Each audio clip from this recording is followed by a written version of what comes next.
Hello and welcome to this review of Bellows whiskey. Now I did the Bellows Club whiskey, American blended whiskey, last year, and when I did it in isolation it had a good score and I liked it. But when I started putting this was back when it was made by Jim Beam Company, now Beam Suntory, before they sold the brand to Luxco. I liked it, okay, and but in isolation. But when I put it in competition, it started to present some kind of funny, strange flavors. This is the old label with the housefly on it, established in 1830. That's not a joke. It's true. The company was established in 1830. Not really a distiller, but more of a brand holder, a whiskey merchant. But then they got bought out, and now it's owned by Luxco. So then I have this 1 liter bottle. They're both liter bottles. And by the way, I bought them at International Market in Metairie, Louisiana. And they were $8.99 a bottle. True story. Okay, so there's the Bellows, the modern one. Okay, this is Bellows American Blended Whiskey. Bottled by Bellows and Company of St. Louis, Missouri. 80% grain neutral spirits and 20% straight whiskey, 80 proof. A name of honor, William Bellows, established in 1830. This whiskey is blended for maximum smoothness, it claims, okay? Blended for maximum smoothness. How you like that? We're about to find out if that's really the case. It's tan in the appearance. Do they add coloring? I don't know, maybe. Age statement. There is no age statement anywhere, which means it's aged at least 4 years. Okay. This bottle here is 4 years. It states it there. This one doesn't say, but okay, so it's 4 years. That's the rule. You don't have to give an age statement as long as the whiskey is a minimum 4 years in the barrel.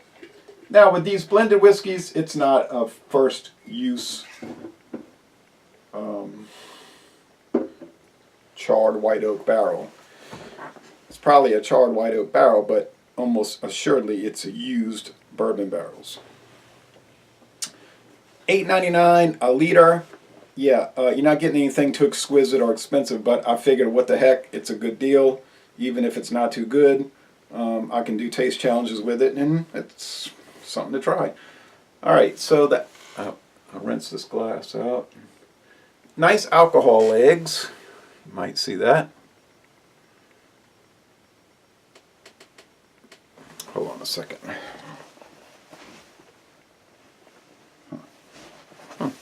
Okay, sorry about that. All right.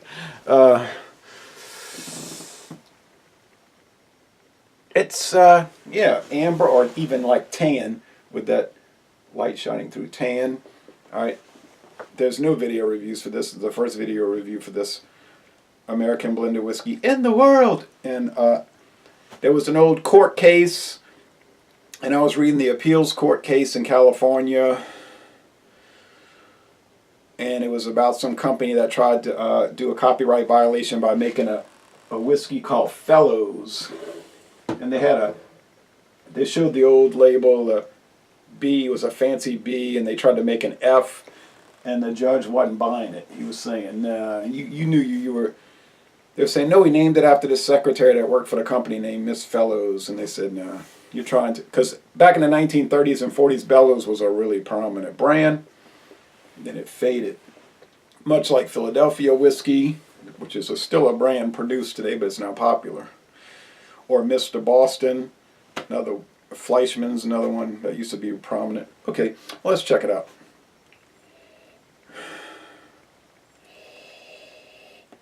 There's a faint whiskey whiff, like vanilla, and it's gone. You get that candy, corn, vanilla that you get with whiskey, because you know, even if it's 80% grain neutral spirits, what's the grain that they're making the neutral spirits from? Corn, you know that. And then you got your 20% straight whiskey, which is bourbon, almost assuredly, and that's 51% corn. So this is mostly corn. It might have a little rye spice. The Bellows Club whiskey I found had a rye spice that was a bit too strong for what maybe the body, and it was too peppery and peculiar, as I did taste challenges, not on its own merits. Okay, let's check it out. I think this is a 2015 bottle. Yeah, I think it's 2015. It says 15 on one. Yeah, 15. It's a 2015 bottle. Now, where did they get it from? International market, since I've never seen it in any other stores, I don't know. So the aroma's faint, if you want to say bland, dull, washed out, watered down, all of those would apply. You might be saying that's a mixer, that's all it is, you make mixed drinks. I'm pretty sure that's correct.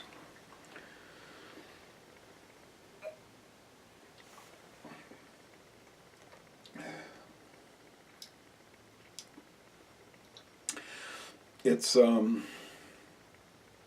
got nut oil, almond, like almond or pecan. There's some nectar, like from a honeysuckle that you see in the springtime.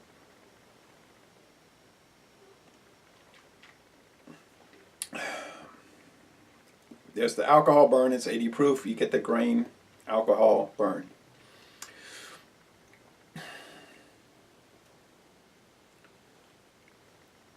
There is a little rye spice. Now, I don't know if this is like a Bellows thing where it's going to have a high rye thing. No, it's not a rye whiskey. It's not a high rye whiskey. It's a high rye flavor relative to the average American blended whiskey is what I'm saying. You get that undercurrent of bourbon, which is probably, well, there's a Bellows straight bourbon whiskey, so you would assume they're using the 4-year age Bellows straight bourbon whiskey, and they're just using that as the flavor component, the 20% to top off the 80% grain neutral spirit. Would make sense. And then they sell it for $3 cheaper per bottle.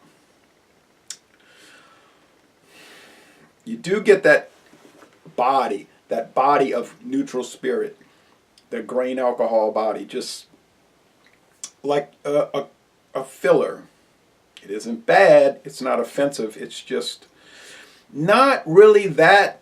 When you get down to, you start factoring the equation, start factoring it out, reducing the fraction, you get down to the base, and it's not that different from Canadian blended whiskey, and it's not that different from Irish or Scotch blended, Irish blended whiskey or Scotch, because with those you get that same base. It's sort of like a half of a globe, a hemisphere. You get that 80% filler, and then all the flavors coming from that 20% perimeter. It's not a bad thing. It just is what it is. And I don't think too many people are going to buy this as a contemplative sit by the fireplace sipper, and that's obvious. But does it have character, and is it worthwhile to buy? It does have character, and it is worthwhile to buy. Now, I'd be curious how it's going to hold up in the blind taste tests, which, with a liter, this could go on for years.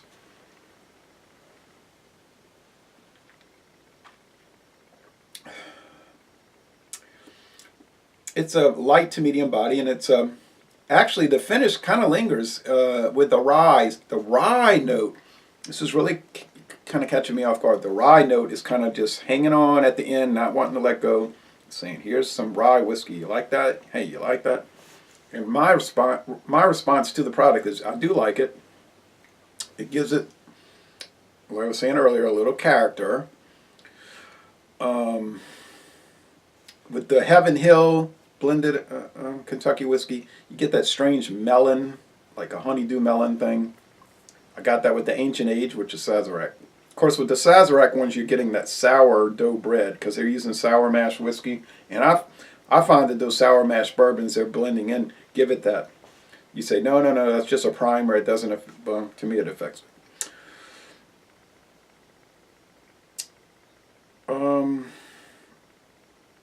Probably the Beams 8-star would beat this. Assuredly, I'm saying that, I don't know that. Challenges will bear that out. But I think assuredly the Seagram's 7 Crown would beat this. That's a higher straight whiskey ratio anyway. But I feel like I got a good value. $8.99 a liter. I think I got a great value. And if you ever had Bellows American blended whiskey, let me know what you think. I'm pleased with it. Not overwhelmed with joy. This is not terribly unexpected, although, like I said, the rye is more than I was thinking what I was going to get. But there's nothing off-putting or wrong with it. It's coming across exactly as it's designed to be, American blended whiskey. And yeah, maybe it's kind of like McCormick, but better. Another Missouri bottling. I'm going to say it's a B. 85 out of 100. Solid B. I would buy it again in theory. In practicality, I never buy it again because I've got 1,000 other things I want to get. But in theory, I would, and I would recommend it if you're looking for a good mixer. So, thanks, Laissez-les Bon Ton Relais. Thanks for watching this whiskey review, and I'm going to end this review by saying, y'all come on down to southeastern Louisiana.